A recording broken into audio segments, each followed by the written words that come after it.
Wow, it has been a minute since I've come on here and made a video talking about the playoffs and giving a little playoff recap, but a lot has happened, so excuse my absence. But it's only been a week. We right back at it, and in that week, a lot of things have happened. First thing, Minnesota ends up advancing to the second round as they beat the Los Angeles Lakers. Indiana Pacers, they advanced. The Knicks advanced. They beat the Knicks beat the Pistons. Celtics advanced. The Warriors and Rockets, they had a dogfight a couple days ago. So Warriors advanced. And yeah, and just this week, as we have seen the start of the second round, we've already got a plethora of good games. First game, who kicked it off, was Indiana versus Cleveland. And that's the game I want to start off with the second round of the playoffs. But before I get too deep into the video, I want to tell everybody, if you enjoyed the video, if you enjoy my content, just hearing about basketball, anything basketball related, go ahead and subscribe to the channel, leave a like, because I know you're going to like the video, and subscribe to the channel so you can see more videos like this. I'm releasing videos like this all playoffs long, so stay tuned. First thing I want to get into is this game. Is this game 7? The first game 7 that we saw. Dang, who was the first game 7 that we saw?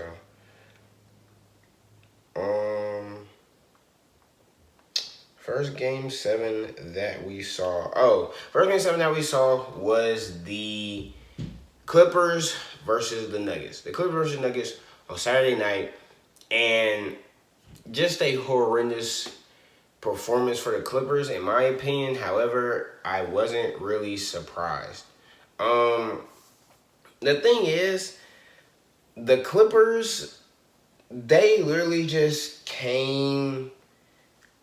They just looked like they weren't ready there for a game 7. Like James Harden, I could tell just from watching the game and even seeing some clips that I might miss when I watched the game. They just didn't have the body language or the intensity of a team in a game 7 in a go big or go home type of game. They just came out like it was any other game. And that would be cool if it was the regular season, but not when it's game 7 of the regular season and you're at home and you have 2 of your star players playing.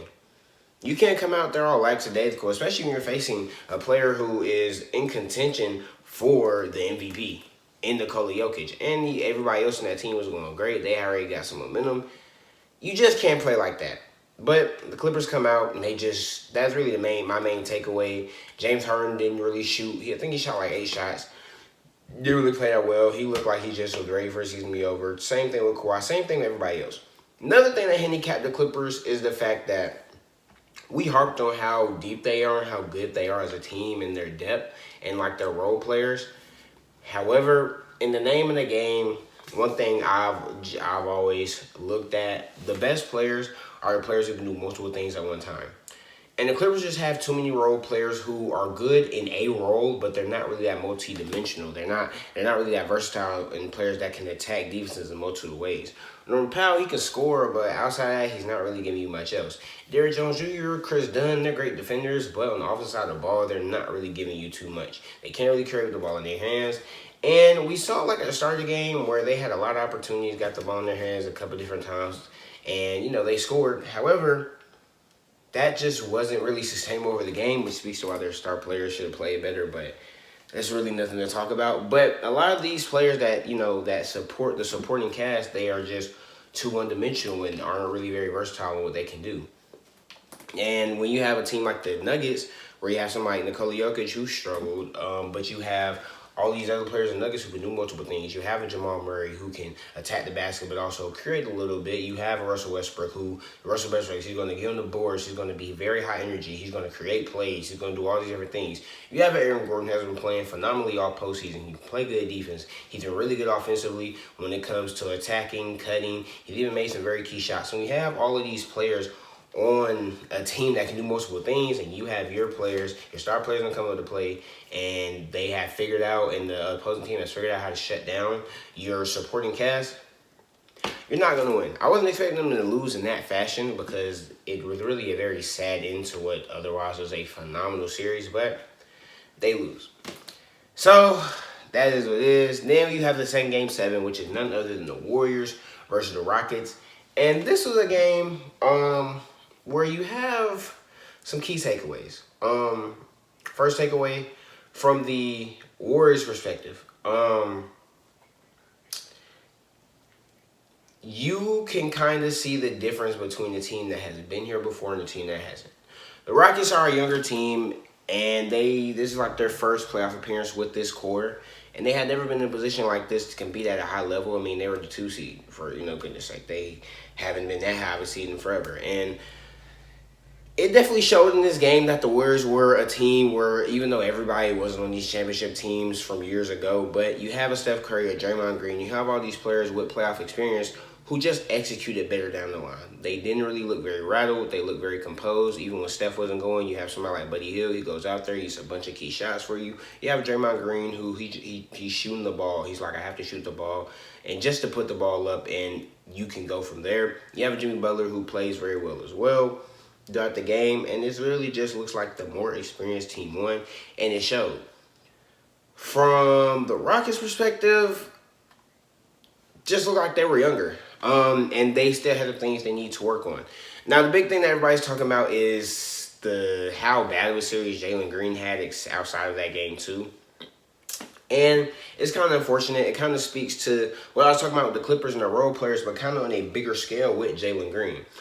Pure scorers, we're not in the era where if you're a pure scorer, you can be very successful in the NBA. Yeah, you can put up buckets, you can do all of these things, but if that's your archetype and you cannot attack the defense in any other way, you can't really do much. And that's the issue that you have with Jalen Green, who's hyper athletic, who can create his own shot, who can make his shots at times. But truth is, he's very inefficient. He's very hot and cold. When he's hot, he's hot. He's like one of the best scorers in the entire NBA. When he's cold, it just looks bad, and it looks even worse because he cannot do anything else on the floor. His processing speed isn't there. He isn't really able to make plays like how you would like somebody who is going to be your lead, who you are looking to be your lead guard to be. I mean, of course, that's supposed to be more so for Fred VanVleet, but Fred VanVleet is just too old and he's too small, and at this point in career, he's not really somebody I would look at as a lead guard. Maybe like how you looked at it in like 2019 when the Raptors won the championship. He's not really that anymore, but he still was able to contribute. Back to Jalen Green, you just didn't get what you wanted from him. Like I said, he wasn't really able to contribute any other way. He had a couple of bonehead plays where you're just looking at him like, what are you doing? Why would you make that decision?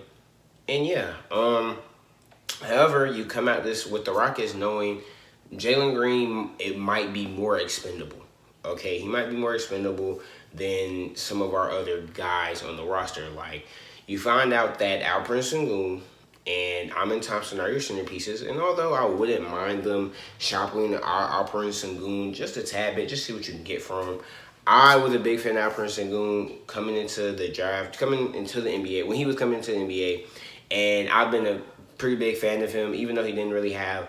He struggled at times in this series, but he was young. He was going up against Draymond Green, Kevon Looney, some of the best defenders in the NBA, and the Warriors, which once they got Jimmy Butler, was one of the best defenses in the NBA. So down the stretch, you definitely saw him start to struggle a little bit, but he definitely had other moments, a good majority of moments, and enough moments in this series to where you're like, okay, he is somebody who can be on this team and be a big part for us when we try to take that next step and make a championship push.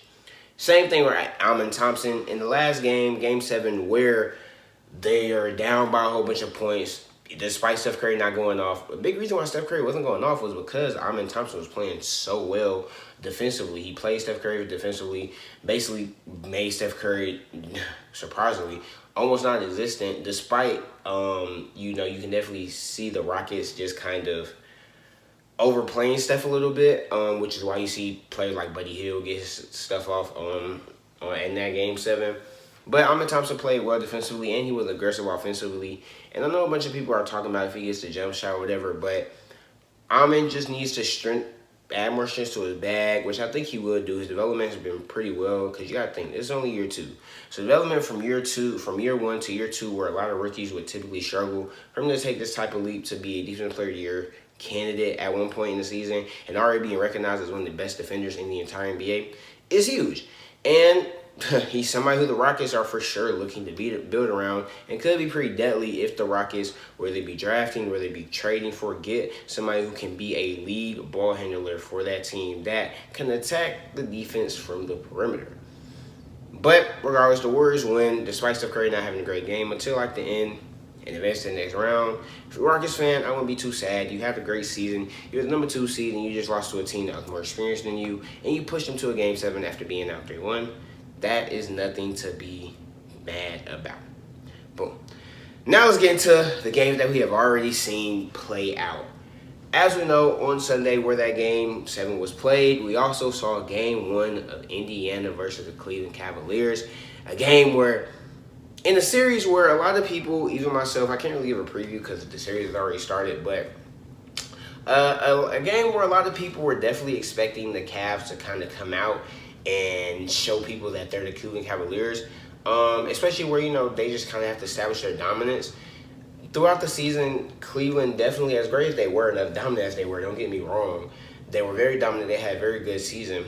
But at times, you could definitely, some people definitely would question, are they of the level of a Boston or of OKC, where even though they were the best team in the East, record-wise and statistically, people were still looking at Boston as being the best team in the East. And the Cavs, this is their series versus the Indiana Pacers, where they were kind of trying to take advantage and shift that narrative. And in Game 1, it didn't happen. Now, granted, Darius Garland didn't play. He had a toe injury that had been nagging him since last round. And originally, I didn't really think it was going to be that, pressing of an issue. But it's kept him out for multiple games. I'm hearing some people say that he might be out for a good portion of the series. So, kind of shifts the way you game plan if you're the Cavs. However, they still have a bunch of depth. They still have a wonderful roster and they get around it.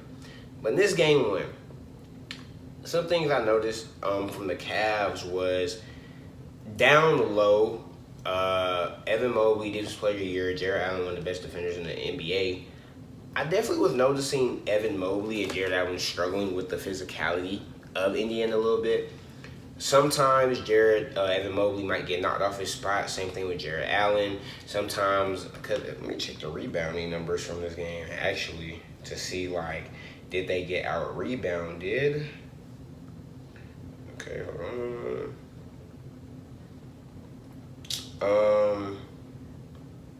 Dang, I swear.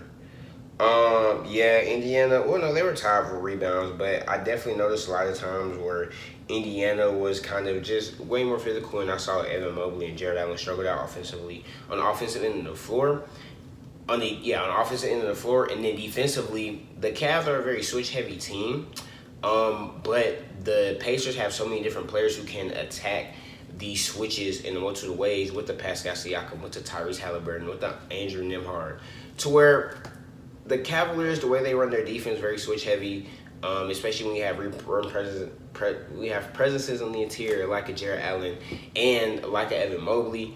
When you have a defense that constantly has to move and do all these things, and you're always forced to react at something and look at something and get out of position, you definitely saw that give them some problems, which is a big reason why the Pacers put up 121 on them in this game. And it was just a big reason why they won. Another big reason why they won, though, is because of Tyrese Halliburton. One thing that, a lot of people talked about, aside from Tyrese Halliburton being overrated, is how much he lacks aggression on the offensive side of basketball. And he showed this game that it's hey, I'm the best player on this team, and I'm going to be aggressive. He was getting his shots up. He was hitting a bunch of big shots, when he was doing stuff I had never seen. Step back three. I remember one time he got Jarrett Allen off a screen. He's doing a fadeaway midi and just cashing it. Stuff that you really typically don't see from Tyrese Halliburton, but stuff that you would want to see from a star player, especially with the type of conversations that he's in. He's arguably the best point guard in the East, or the best guard in the East, and you have arguably the best guard in the East right across from him. And you saw him show up to play offensively on the offensive end of the floor. And defensively, he did as well. There were some times where Tyrese Halliburton had to dig his feet in and guard Donovan Mitchell and say, hey, you're not about to score on me, bud. It's not about to happen. And he locked them down. He locked Donovan Mitchell down. It was a play for Indiana. Boom. Now you go back on the other side of the floor, make a play. Boom. That's a big momentum shift. And for him to be able to do something like that, that energy definitely spread to the rest of the team, where you have a playoff riser and Drew Nimhart, who's over here, has the confidence to hit step back threes in the playoffs from the left wing. And you have a player like Pascal Siakam, who's able to take advantage of the matchups. You have someone like Miles Turner, who's able to do what he does typically. Like, you have all these different type of players able to just kind of still provide for the team, and give contribute their different ways. But Tyrese Halliburton definitely was a big reason why they won. It's a stat where I believe if he scores over 20 there, I don't know what's the record, but let's just say it's a good record. They're more than likely to win. And he scores over 20. He scored 20. How many points did he score this game? He scored 20. He scored 22, and he has 13 assists. And it's not just offensively scoring the ball where he was attacking. He was making plays. He's attacking the defense downhill, boom, making a quick little pass over here. And I think because of how quick he makes his decisions and how simple it may look to us, it is some very difficult decisions that he is making. It takes some high-level processing to do so. So, plot for Indiana. They say series doesn't start till the home team loses, and the home team lost. So boom, we have game 2 tonight. Very curious to see how that goes. Now moving on to our next game, which is none other than the Celtics versus the Knicks. Celtics versus the Knicks was a game. The Celtics were up big. They were up big, despite Jaylen Brown and Jason Tatum not playing their best game, despite them missing all of these threes. They were up big, and then somehow down the line they choked the lead. They were up by like 20. Goes into overtime. Jalen Brunson executes down the line. He wins the game. Big thing for the Celtics is take advantage of your mismatches and don't force these threes. Shooting 63s when they're not going in is very lazy, in my opinion. Very lazy, and it's not good offense. It's not good basketball. Sure, we know you can make those threes. It's very capable, but you don't have to. But if you know the three's not going in tonight, don't shoot all of those threes. It's just pointless. Take advantage of your mismatches. Take advantage of, the fact that you have a very great playmaker in Jason Tatum and a very good player next to him in Jaylen Brown and various other threats on the court. Run some plays, run some sets, get Jason Tatum to make a couple passes for you, get Derek White in, set him up a couple times, get Jaylen Brown to cut, get Al Horford in the post-up. There are so many different ways you can attack because you are the Boston Celtics and because you have the roster that you have, but you're settling for threes. And in a league where, it's pace and space, you're very, three happy, boom, shoot threes, we love threes are more than twos. Sometimes you got to take those twos, bro, because I'd rather make a 2 than miss a 3. And they missed a lot of threes. Now, of course, you could take away and be like, hey, we missed all these threes. We missed the most threes in NBA playoff history. We had the worst shooting night we could possibly have. And it still took y'all to overtime to win. Sure. But now you've given the Knicks momentum. You've given the away team momentum. The team that hadn't really beat you all season, now they feel like they can beat you. And they have players on the other side, and they have the personnel that can, not totally match up against you, but that can challenge you in a way. Just like how the Magic did, and the Knicks damn sure are better than the Magic. So now you're in a very tricky situation where you have game 2 at the crib, and you're basically in a must-win situation. You don't want to go down 2-0 with the Knicks going back home. But now you're in a must-win situation at home against a team that has confidence, and they haven't even been their best player, Jalen Brunson, my goodness, didn't even have his best game. Karl-Anthony Towns didn't even have his best game. Y'all was doing a lot of fouling. Mitchell Robinson, he didn't have his best game either. But y'all lose. As for the Knicks, definitely be excited. You got game 1. Okay, you can lose game 2. It's still 1-1 going home. It's 0-0 going home. That's the way that I know I like to look at it. It's 0-0 going back home. That's how you want it to be. Definitely would love to have a playoff game in Madison Square Garden where you are tied 1-1 versus when you're down 0-2. Feeling like in a kind of a back against the wall predicament. But now you put the other team in that situation. And now you can lose a game 2 and have game 3 and game 4 where you can do whatever you want at home and possibly push this thing to 6 or 7 games. Phenomenal game. Good game by Jalen Brunson. Main thing I'll say for the Knicks is try to get Karl-Anthony Towns involved more. And Hey, listen, if Jason Tatum's going to keep on giving you those step-back threes on Jalen Brunson, that's another thing about the Celtics. Hey, bro, take advantage of your mismatches. I know I said that earlier, but Jason Tatum, you're 6'8", you're 2 whatever, brother. You're huge. You're bigger than Jalen Brunson, I know. Take advantage of the mismatch. It's quite simple. Take advantage of the mismatch. Yeah. Knicks, get Carson Towns more involved. There are too many times where I just see him kind of just lingering around on the court, standing around on the court as if he's not Carson Towns. Get him some plays where he can make an impact on the offense, whether that be shooting, whether that be a post, or whether that just be doing something where he can actually look like the guy that y'all traded Julius Randle for and paid and are paying all this money to. That's really my main thing. And I mean, yeah, just keep fighting. Good job winning game 1. Second game 1 that everyone is talking about, that everyone is raving about, is none other than the OKC Thunder versus the Nuggets, where it has some controversy down the line. So here's what happens, right? The Thunder are up 3, and they do the whole foul all up 3 thing. Now, fouling up 3 is one of the most controversial topics in all of basketball, even though statistics say that it's honestly not the bad thing. It works out more times than not. They foul up 3. They foul up 3, and I forget what happened. I think Aaron Gordon somebody made free throws. But Jokic gets subbed out. The Thunder sub everybody in, all their big men in, so they can get the rebound. They come down, Jokic isn't in. Shea does something to where he scores or something like that. Something happened. Whatever. Somehow, some way, Jokic is able to get back on the court, and the Nuggets are only down by 1 or 2 points. Russell Westbrook gets the ball. He's running down. Cuts across the court past Eric Gordon. And that's game.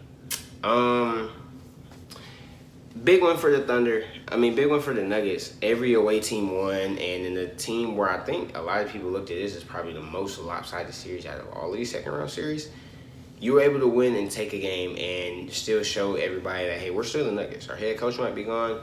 We might have had a lot of things going on this season, but we're still the Denver Nuggets. We still have the best player in the NBA. We still are pretty well coached, and we still have a pretty great roster. They do just that against the OKC Thunder, which, I think this was just a blunder from the Thunder. You just have to be smarter. Point blank, period. Shea didn't have his best game, but it happens. You were still up. You still had the possibility of winning, but down the stretch, you just have to execute. That goes back to you guys being a young team, but we understand you're a young team, but you're one of the best teams in the NBA this season. So it's time to kind of just got to be better. Execute down the line is really the main thing I would say. Shea has to play better if he's the best player. Of course, I don't expect you to be perfect every game, but they need you, bro. You're Shea Gilgeous-Alexander. And yeah, JW have to play better as a supporting star. Chet looked very rattled in those last couple of minutes. Chet was the one who missed the 2 free throws. That's what I think of. Chet looked very rattled. That's why he missed the 2 free throws at the end of the game. It's playoff time, brother. Can't get scared. Can't get rattled, man. Ain't no running from it, bro. But yeah, we have a couple games tonight. We have Pacers versus Cavs game 2, Warriors versus Timberwolves game 1. I have the Timberwolves in 5 to 6 games. I can see Steph Curry and Jimmy going nuclear, but I think that the Timberwolves had the personnel to shut down Steph Curry. And I don't really trust anybody else in that Warriors team, and I think they're going to struggle with the size of Minnesota, seeing as how bad they struggle with the size of the Rockets.